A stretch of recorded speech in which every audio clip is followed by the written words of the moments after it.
নমস্কাৰ অনুভৱীজ ৱৰ্ল্ডলৈ সকলোকে স্বাগতম জনাইছো ইতিমধ্যে মই কৈছিলো যে এই চেনেলটোত মই কিছুমান কিতাপৰ ৰিভিউ দিবলৈ চেষ্টা কৰিম ৰিভিউ মানে কি কিতাপখন পঢ়ি কেনে ধৰণৰ অনুভৱ হ'ল তাৰ বিষয়ে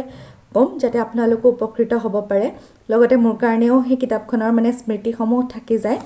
আজি মই লৈ আহিছো ৰুবুল মাউতদেৱে লিখা এইখন কিতাপ ইয়াত উলুটাকৈ দেখা গৈছে যেহেতু ফ্ৰন্ট কেমেৰা আছে মোৰো এটা সপোন আছে এতিয়া আৰম্ভণিতে কৈ লওঁ ভিডিওটো চাগৈ অকমান দীঘল হ'ব কাৰণ মানে ভিডিওটো অকল আপোনালোকৰ কাৰণে নহয় মই মোৰো ভৱিষ্যতৰ কাৰণে বনাইছো গতিকে কিতাপখনত যিখিনি কথা মানে মই অতিকৈ প্ৰয়োজনীয় বা মোৰ অন্তৰ চুই গ'ল সেই সকলোখিনি কথা সন্নিবিষ্ট কৰিবলৈ চেষ্টা কৰিছো এই ভিডিওটোত গতিকে কিতাপখন যেহেতু খুব প্ৰয়োজনীয় বুলি মই ভাবো গতিকে আপোনালোকে ভিডিওটো অন্তলৈকে চাব নিশ্চয় আপোনালোকেও ভাল পাব গ্ৰন্থৰ নাম মোৰো এটা সপোন আছে লেখক ৰুবুল মাউত এইখন গ্ৰন্থ এখন আত্মজীৱনীমূলক গ্ৰন্থ য'ত লেখকৰ দৰিদ্ৰতাৰ সীমা নেওচি আমেৰিকাৰ মাছাচুটছ বিশ্ববিদ্যালয়ৰ লৈ যোৱাৰ যিটো কাহিনী সেই কাহিনী বৰ্ণনা কৰা হৈছে পূৰ্বায়ন পাব্লিকেশ্যনৰ দ্বাৰা প্ৰকাশিত এই গ্ৰন্থখনিৰ মূল্য 180 টকা আৰু 2017 চনৰ অক্টোবৰ মাহত প্ৰথমবাৰ প্ৰকাশিত হৈছিল আৰু 2020 চনৰ অক্টোবৰলৈকে মুঠতে 15টা সংস্কৰণ এই কিতাপখনৰ প্ৰকাশিত হৈছে আৰু আমুকিৰ বুধেৰেও মানে এই কিতাপখন এখন প্ৰত্যেকখন ঘৰত থাকিবলগীয়া কিতাপ গতিকে ইমলি ডেকিনছনৰ Hope is the thing with feathers that perches in the soul and things that tune without words and never stops at all. এই কথাষাৰে আৰম্ভ কৰা গ্ৰন্থখনি লেখকে উৎসৰ্গা কৰিছে প্ৰতিবন্ধকতাৰ মাজত সপোন দেখা প্ৰত্যেকজনৰে হাতত এতিয়া যদি কিতাপখনৰ কথালৈ আহোঁ কিতাপখন সকলোৰে ঘৰত থকাৰ প্ৰয়োজন বুলি কৈছো ইতিমধ্যে কিছু মাহ আগতে এটা ভিডিও দিছিলো ডিপ্ৰেছনৰ ওপৰত আপোনালোকে প্ৰতিক্ৰিয়াও পাইছিলো ডিপ্ৰেছনত আমি কম বেছি পৰিমাণে সকলোৱে স্বীকাৰ হওঁ আৰু এই কিতাপখন মোৰ বুধেৰে ডিপ্ৰেছনৰ মুখত এক পূৰ্ণহতীয়া স্বৰ গ্ৰন্থৰ আৰম্ভণিতে লেখকে লিখিছিল যে বহল চাংখনৰ কাষত দীঘল টেবুলখন চাৰিটা খুঁটা পুতি বাঁহেৰে বনোৱা টেবুলখন আচলতে এখন চাঙি টেবুলৰ ওপৰত নিৰ্দিষ্ট স্থানত থাকে মোৰ বাইদেউ আৰু ককাইদেউৰ কিতাপ পত্ৰ আৰু বহি আকৌ লিখিছে মই আৰু ককায়ে একেটা চাকিৰ পোহৰতেই পঢ়ো বাই তাই নিজাববীয়াকৈ চাকি এটা লয় আজি চাকি লেম কি পাহৰি পেলোৱাৰ সময়ত সিদিনালৈকে চাকিৰ পোহৰত দুজনে এটা চাকিৰ পোহৰত পঢ়া ছাত্ৰ আছিল এই কিতাপৰ লেখক ৰুবুল মাউত আৰু শুনক এলাৰ্ম ঘড়ীৰ দৰে বাজি উঠা দেউতাৰ কৰ্কশ মাতত সাৰ পাওঁ জুইশলা কাঠি ঘহনি খোৱাৰ মাত শুনি আকস্মিক পোহৰৰ ৰেখ দেখি দেউতাই পুনৰ চিঞৰি উঠে বাহিৰত পোহৰ হৈছে বাৰান্দাত পঢ়কৈ যা চাকি জ্বলাই চাকিৰ তেল শেষ কৰিব নালাগে বাহিৰত দেখ নেদেখ পোহৰ পিৰালিত ধাৰি পাৰি বহো সন্মুখত পিৰা পাৰি কিতাপ থওঁ মায়ে আইতাই বৈ দিয়া ডাঙৰি সূতাৰ চাদৰখন মেৰিয়াই লৈ কিতাপৰ পাত লুটিয়াওঁ গতিকে ইয়াৰ পৰা স্পষ্টকৈ অনিমেয় যে তেখেতসকলৰ আৰ্থিক অৱস্থা কেনে আছিল আৰ্থিকভাৱে দুৰ্বল শব্দটো যেন তেওঁলোকৰ আৰ্থিক অৱস্থাৰ ক্ষেত্ৰত মানে খুব সচ্ছল শব্দ কিন্তু তথাপিও দেউতাক মাকৰ কথাই মানে তেওঁ লিখা মতে যে জোৰেৰে পঢ়িবি যাতে হাল বাই থাকোঁতেই মই শুনিবলৈ পাওঁ বুজাই দিয়ে যে তেওঁলোকৰ মানে পেটৰ ভাতৰ ভোকতকৈ ল'ৰা ছোৱালীৰ জীৱনত শিক্ষা বা জ্ঞানৰ ভোকটো কিমান বেছি আছিল এইখিনিতে এটা কথা মনত পৰিছে মই যিসকলৰ লগত এই কিতাপখনৰ বিষয়ে আলোচনা কৰিছিলোঁ আচলতে কিতাপ ঘৰত পঢ়িবলৈ প্ৰায় সময় নাপাওঁ গতিকে গাড়ীত বা স্কুলত যেতিয়াই যেনেকৈ সময় পাওঁ পঢ়িছিলোঁ আৰু পঢ়ি থকা সময়ত বিভিন্ন অনুভূতিৰ মাজেৰে গৈছিলোঁ আৰু লগৰখিনিক সদায় কওঁ যে কিতাপখনৰ কথা তেতিয়া প্ৰত্যেকে এটা প্ৰশ্ন সোধে যে মাউত কি মানুহ তেওঁ যিটো 2 নম্বৰ পাঠ মানে আৰম্ভ কৰিছে সেই দ্বিতীয় ভাগতে তেওঁ লিখিছিলে যে পূৰ্বপুৰুষ আহোম ৰজাৰ হাতী ৰখীয়া হোৱাৰ বাবে তেখেতসকলৰ উপাধি প্ৰথমতে হাতীচুংগীৰ পৰা ক্ৰমান্বয়ে মাউথ হ'লহি। তেওঁলোক তিনিচুকীয়া জিলাৰ অৰুণাচলৰ সীমান্ত কৈলাশপুৰ নামৰ এখন ঠাইত ডাঙৰ দীঘল হৈছিলে। আৰু গ্ৰন্থৰ আৰম্ভণিত অংশত তেখেতসকলৰ পৰিয়ালৰ দৈনন্দিন জীৱনৰ লগতে আলফা আৰু মিলিটাৰীৰ লগত হোৱা সংঘৰ্ষৰ এক জীয়া বৰ্ণনা আছে। আপোনালোকে পঢ়িলে গম পাব আৰু তেওঁলোকৰ জীৱনশৈলীৰ এখন সুন্দৰ ছবি আপোনালোকৰ সন্মুখত ভাহি উঠিব। সেইখিনি নকওঁ, সেইখিনি পঢ়িব। যিখিনি কথা মানে নক'লে মানে কিতাপখনৰ মানে সাৰমৰ্মটো আপোনালোকে বুজি নাপাব, বা মোক যিখিনি কথাই খুব বেছিকৈ চুই গ'ল সেইখিনি কথাই মই ইয়াত আপোনালোকৰ কাৰণে লিখি আনিছোঁ আচলতে। সেইকাৰণে মই তললৈ চাই চাই পঢ়িব লগা হৈছে। সেইখিনিয়ে ৰাখিছোঁ আৰু ভৱিষ্যতে যাতে চালে মোৰো ভাল লাগে। 4ৰ্থ শ্ৰেণীলৈ গাঁৱৰ স্কুলত পঢ়া শুনা কৰাৰ পিছত ME স্কুলত পঢ়িবলৈ 1 ঘণ্টা বাট নীলা হাফ পেণ্ট, বগা শ্বাৰ্ট, উদং ভৰি, হাতত 5টা শ্ৰেণীৰ কিতাপ আৰু বহি লৈ যাব লগা হৈছিল লেখক পঢ়াত সৰুৰে পৰা ভাল আছিল যেন গ্ৰন্থখন পঢ়ি গ'লেই অনুমান হয়। জিলাই বাহে তাৰ দুপাততে চিন, সেই কথাষাৰ যেন সঁচা এই গ্ৰন্থখনে বহু ক্ষেত্ৰত প্ৰমাণিত কৰিছে। এবাৰৰ কথা, তেখেতে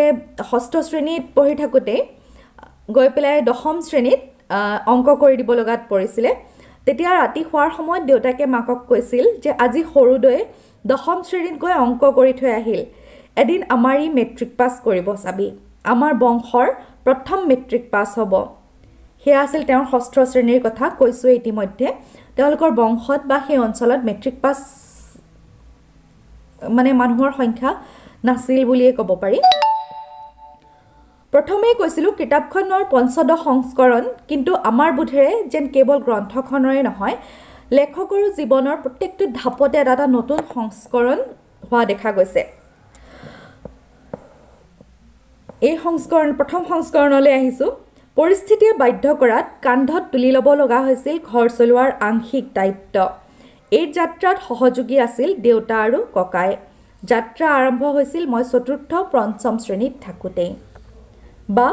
গৰু ৰখাৰ পৰত পথাৰৰ মাজত কিতাপ পঢ়াটো যেন অভ্যাসত পৰিণত হৈছিল। বা ঘৰুৱা দৈনন্দিন জীৱনৰ কাম, হাল বোৱা, খেতি কৰা, বজাৰ কৰা তথা ঘৰ চলোৱাৰ মাজতো অলপ সময় উলিয়াই পঢ়াত মনোনিৱেশ কৰিলোঁ। বা অন্য এঠাইত লিখিছে বিজ্ঞানৰ শিক্ষক নাছিল,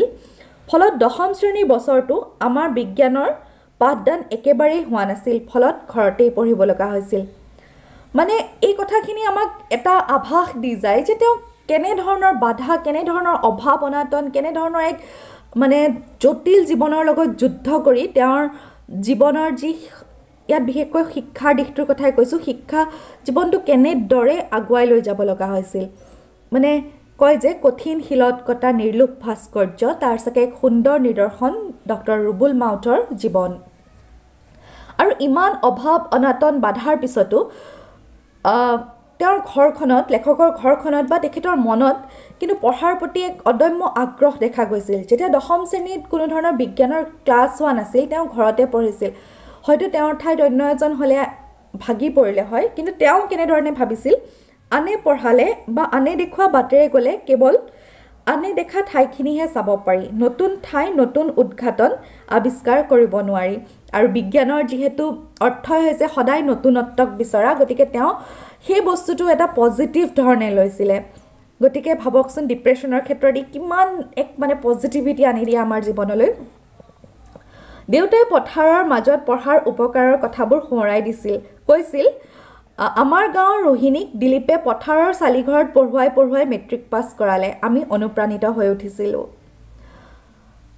বা আকৌ এঠাইত লিখা আছিলে, দেউতা বৰ নিৰাশ হৈ পৰিছিল। কেতিয়াবা গধূলি দেউতাই ঘৰত কণ্ডলৰ সৃষ্টি কৰে। প্ৰায় কৈছিল, ইমান ল'ৰা ছোৱালীক পঢ়িবলৈ সুবিধা কৰি দিলোঁ, মোক কোনেও মেট্ৰিক পাছৰ চাৰ্টিফিকেট এখন আনি দিব নোৱাৰিলি। মায়ে কথাত থাপ মাৰি ধৰিছিল।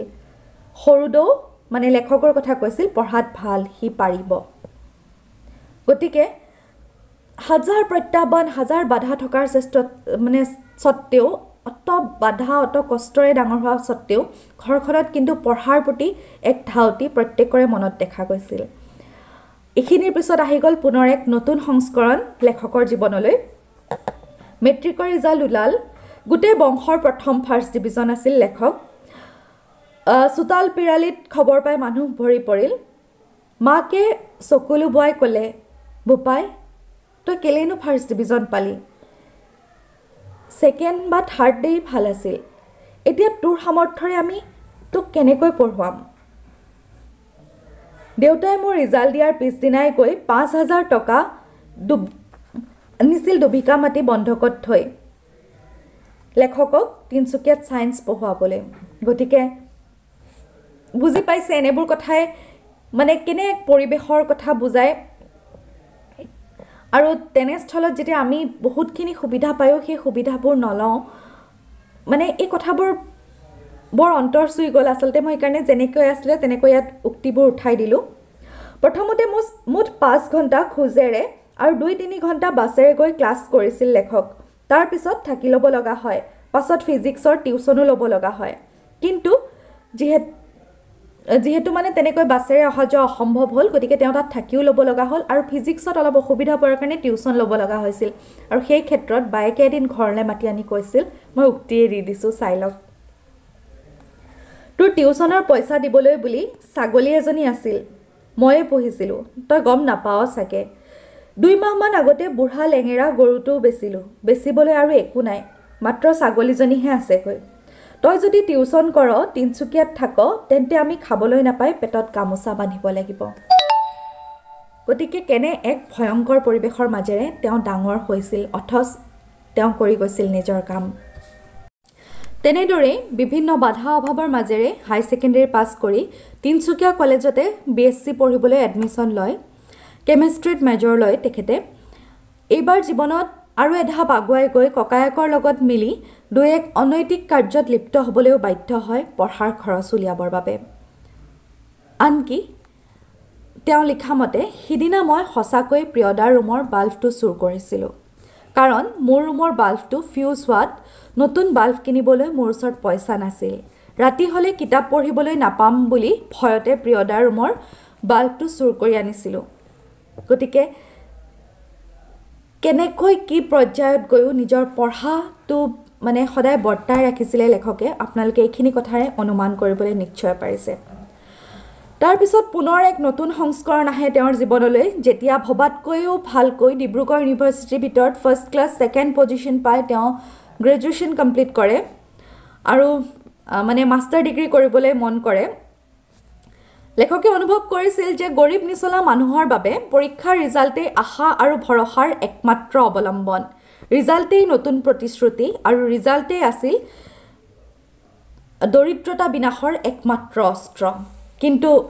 সকলোৱেতো তেনেদৰে নাভাবে তেওঁৰ ৰিজাল্ট শুনাৰ পিছত 10জনে আহি ঘৰত কৈছিলেহি যে পঢ়াৰ মতলব বাদ দি পুলিচৰ চাকৰি বিচাৰ আকৌ কোনোৱে ক'লে যে বহু লাখ টকা নহ'লে পুলিচ ঘুষ দিব নোৱাৰিলে পুলিচৰ চাকৰিও নাপাওঁ গতিকে গাঁৱতে কিবা এটা কৰ আনকি মাকেও কৈছিলে যে মাষ্টাৰ ডিগ্ৰী কৰিম বুলি যে উৎপাত লগাই আছ কাৰ মূৰটো বেচিবি মেট্ৰিক পাছ কৰাৰ পৰা এতিয়ালৈকে তাৰ নামতে ঘৰত 5 বিঘা মাটি বন্ধকত গ'ল এনেকৈ থাকিলেচোন 2 এদিনত ঘৰৰ ভেটিটো বন্ধকত যাব তেতিয়াহ'লে মাৰ বাপেৰৰ মূৰটোকে বন্ধকত দি পঢ়গৈ দেউতাকেও এদিন গাঁৱৰে এজনৰ ওচৰত দুখ কৰিছিল জানিছ আমুকা মোৰ এটা ল'ৰাই মোৰ গোটেই ঘৰখনৰ তেজ শুহিলে অথচ কিন্তু লেখকে মন নেভাঙি তেওঁ ভাবিলে যে মানুহবোৰে মই যাব খোজা পথেৰে কেতিয়াও যোৱা নাই তেওঁলোকৰ এই পথৰ ধাৰণাটো তেনেই ওপৰুৱা তেওঁলোকে মোৰ সপোনৰ গভীৰতা এতিয়াও বুজি পোৱা নাই মনতে ভাবিলে যদি তেওঁ মানুহবোৰৰ কথা শুনি পঢ়া বাদ দিয়ে তেন্তে তেওঁলোকে একো হেৰুৱাব কেৱল লেখকে আৰু মানুহৰ কথা নুশুনি পুনৰ যদি পঢ়িবলৈ যায় তেন্তে লাভো তেওঁৰেই হ'ব গতিকে লাভ লোকচানৰ অংকটো কৰাৰ সিদ্ধান্ত তেওঁ নিজেই লৈ মানুহৰ নিৰাশাজনক কথাত ভুল নগ'লে এই কথাটো কিন্তু আমাৰ প্ৰত্যেকজন ছাত্ৰ ছাত্ৰীৰ জীৱনত আহে বিশেষকৈ সায়েন্সৰ ছাত্ৰ ছাত্ৰীসকলৰ কাৰণে মেট্ৰিকৰ পিছত কি বিষয় ল'ব আকৌ হায়াৰ ছেকেণ্ডাৰীৰ পিছত কি পঢ়িব হেতু এক সাংঘাতিক ডাঙৰ সমস্যা হয় আকৌ ডিগ্ৰী কমপ্লিট কৰাৰ পিছতো মাষ্টাৰ ডিগ্ৰী কৰিবনে এতিয়া বিএড ডিএলএড বা অন্যান্য কিবা কৰিবনে এটো বহুত ডাঙৰ সমস্যা আৰু আমি সদায় আনৰ ওচৰত তাৰ সমাধান সূত্ৰ বিচাৰি যাওঁ কিন্তু সেইটো আমাৰ কিতাপখন পঢ়ি অনুমান হৈছে যে খুব ভুল ধাৰণা সদায় আনৰ লগত আলোচনা কৰিব লাগে কিন্তু সিদ্ধান্ত সদায় নিজৰ হ'ব লাগে নিজৰ ওপৰত থকা বিশ্বাস আৰু নিজৰ সপোনৰ ভিত্তি কৰিয়ে মানুহে জীৱনৰ পথ মানে ঠিক কৰিব লাগে সেইদৰে এদিন তেওঁ গুৱাহাটী ইউনিভাৰ্চিটিত মাষ্টাৰ্ছৰ কাৰণে আহিল ঘৰৰ মানুহে ফটিকা বেছি হ'লেও পঢ়ুৱালে তাৰ পিছত নেট ক্লিয়াৰ হ'ল CSIR জুনিয়ৰ ফেলোশ্বিপ পালে পুনেৰ NCHত PhD কৰিবলৈ গ'ল কিন্তু PhD কৰি থকাৰ সময়ত মাকে ঘৰৰ 18টা সালত থকা 18টা ফুটা গন্তি কৰিলে আৰু যেহেতু মাক দেউতাকৰ সম্পূৰ্ণ মানে অসহায় অৱস্থা তেতিয়া তেওঁ এটা কথা ভাবিলে যে প্ৰত্যেকৰ ওপৰত কিছুমান দায়িত্ব থাকে যেহেতু মাক দেউতাকে ইমান দিন কমপ্লিট কৰালে পঢ়াই শুনাই গতিকে এতিয়া তেওঁৰো কিবা এটা দায়িত্ব আছে ঘৰখনৰ প্ৰতি তেওঁ চাকৰি বিচৰাত লাগিলে আৰু TIFR Tata institute of fundamental ৰিচাৰ্চত তেওঁ চাকৰি পালে আৰু তাতে চাকৰি কৰি থাকোঁতে তেওঁ আমেৰিকালৈ যোৱাৰ সুযোগ পালে তাত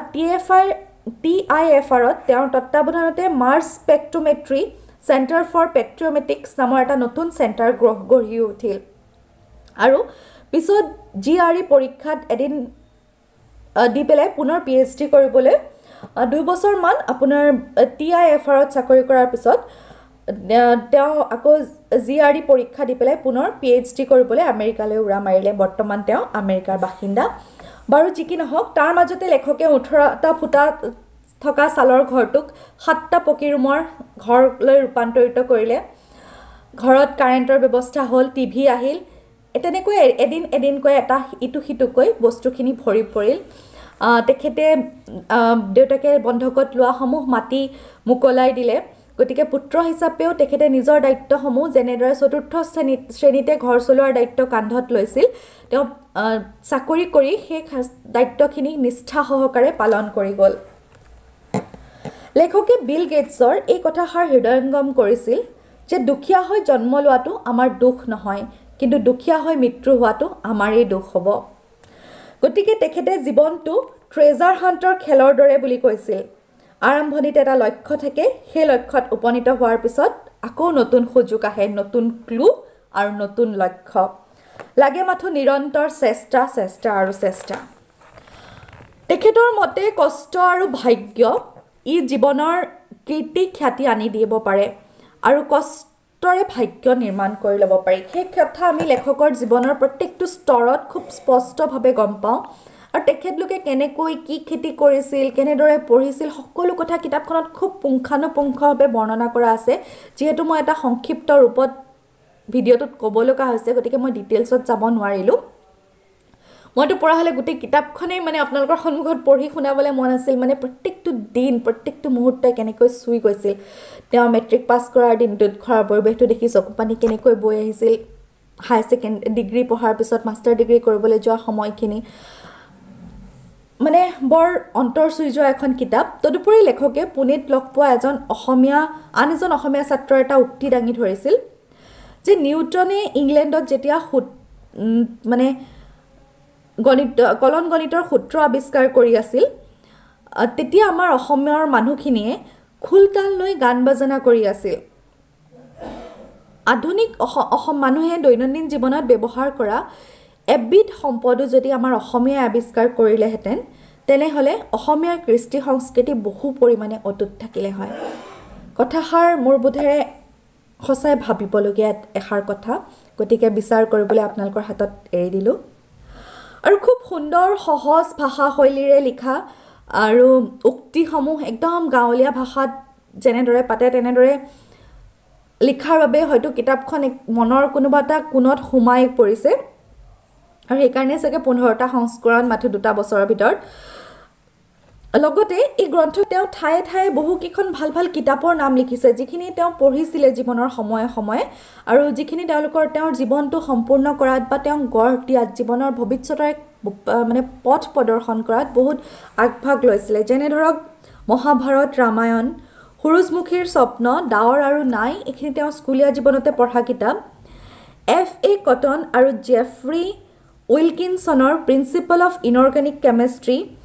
I.L. Finnerer Organic Chemistry, Jerry Marshall Reaction Mechanism, Maya Angelor I Know Why a Case Bird Sings, Barack Obama Dreams from My Father, Christopher the Beatrice Goto আদিৰ বিষয়ে তেওঁ উল্লেখ কৰি কৈছে আসলতে তেওঁ কিতাপ পঢ়াটো সৰুৰ পৰা অভ্যাস আছিল কিন্তু যেহেতু ঘৰৰ পৰিবেশ গাঁৱৰ পৰিবেশ সকলো ফালৰ পৰা তেওঁ ইংৰাজী বিষয়টোত অকমান দুৰ্বল আছিল পিছলৈ তেওঁ ইংৰাজী সাহিত্যৰ খুব গভীৰভাৱে অধ্যয়ন কৰিবলৈ ললে তেওঁ যেতিয়া জিআৰই পৰীক্ষা দিছিল তেওঁ প্ৰায় ৬০০০ মান নতুন ইংৰাজী শব্দৰ অৰ্থ মুখস্থ কৰিছিল তাৰ লগতে তেওঁ বিজ্ঞানৰ ন আৱিষ্কাৰৰ কথা নোবেল বঁটাৰ কথা AC কাৰেন্ট DC কাৰেন্টৰ কাহিনী gene edition stem cell gene editing stem cell neurotransmitter memory machine electron spray ionisation mass spectrometry CIRSR বা CAS9 তথা পাৰ্কিনসন ৰোগৰ বিষয়েও বিশদভাৱে কৈছে গ্ৰন্থৰ সামৰণি পৰ্বত লেখকৰ পিতৃও এই দুৰাৰোগ্য পাৰ্কিনসন ৰোগতে মৃত্যু হোৱাৰ এক মৰ্মান্তিক দৃশ্যায়ন কৰা হৈছে যিসকলে পঢ়িব মইতো নিজেই পিতৃহাৰা গতিকে হেখিনি মুহূৰ্ত মোৰ কাৰণেও বহুত কঠিন মুহূৰ্ত আছিল আৰু আপোনালোকৰ পিতৃ থাকিলেও বা নাথাকিলেও সেই মুহূৰ্তখিনি সকে পঢ়ি গলে চকু পানী নুলোৱা পাঠক ইয়াত নুলাব সাগৈ কিতাপখন পঢ়িব হসাই ভাল লাগিব আৰু সদৌ শেষত এবাৰ কিতাপখনৰ এটা আগতে এটা উক্তি ৰুবুল মাউথক লৈ দিয়া হৈছিল যে গোবৰৱাই যিমান চেষ্টা কৰিলেও বেছি ওপৰলৈ উৰিব নোৱাৰে বুলি মত পোষণ কৰা লোকসকলে মানে শেষৰ সময়ত যেতিয়া পিতৃৰো মৃত্যু হৈছে আৰু তেওঁ আমেৰিকাত থাকিবল ললে তেতিয়া যেতিয়া ওপৰদি উৰা জাহাজ উৰে আকাশত তেতিয়া গাঁৱৰ ল'ৰা ছোৱালী গাঁৱৰ মানুহে দেখুৱাই যে চা তহঁতৰ ৰুবুল ককাইদে উৰিছে আৰু তহঁতেও পঢ় এদিন ৰুবুল ককাইদৰ দৰে তহঁতেও উৰিবলৈ পাবি উৰা জাহাজত উঠি সেই উৰা জাহাজত উঠা সপোন দেখুৱাই আৰু তেওঁৰ সপোনৰ প্ৰতিধ্বনি যে তেওঁ গাঁওখনত প্ৰতিধ্বনিত হৈছে তেনে এক আশাবাদী ইংগিত বহন কৰিয়ে কিতাপখনৰ সামৰণি মাৰে মোৰ নিজা একো ইন্টাৰেষ্ট নাই কিন্তু কিতাপখন ইমানেই ভাল লাগিলে যে মই ভাবিলো অনুভৱিস ৱৰ্ল্ডৰ লগত জড়িত মোৰ যেটো ফ্যামিলি যিমানখিনি ফ্যামিলি মেম্বাৰ্স আছে আপোনালোকে কিতাপখনৰ বিষয়ে কওঁ মোৰ ছাত্ৰ ছাত্ৰীসকলক কওঁ প্ৰত্যেকই আনি ৰাখক জীৱনত যেতিয়াই ভাগি পৰে কিছুমান লাইন আন্ডাৰলাইন কৰি থব আপোনালোকে যদি মোৰ কিতাপখনত দেখে বহুতখিনি লাইন আন্ডাৰলাইনছ কৰি থোৱা আছে ইয়াত ভালকৈ দেখিব নোৱাৰিব সাগৈ কিতাবা পঢ়ি দিলে জীৱনৰ হাৰিবলৈ ধৰা মুহূৰ্তবিলাকত আপোনালোকেও নিজকে সজীৱ কৰি তুলিব পাৰিব আশা কৰো কিতাপখনৰ বিষয়ে শুনি ভাল লাগিলে আনি পেলাই নিজে পঢ়িব আৰু ভাল লাগিব আৰু যদি নতুন কিতাপ পঢ়ো সোনকালে তাৰ ৰিভিউ দিম কেনে পালে জনাব আৰু সম্পূৰ্ণ কিতাপৰ এনেকৈ ৰিভিউ দিয়া সকে আগতে এখন কিতাপৰ বিষয়ে কৈছিলো অকমান কথা সম্পূৰ্ণকৈ এনেকৈ এটু জেড ৰিভিউ দিয়া সকে এখন মোৰ ফাৰ্স্ট গতিকে ভিডিওটো কেনে পালে হেতু জনাব ধন্যবাদ সকলো ভালে থাকক আজিলৈ আহিছো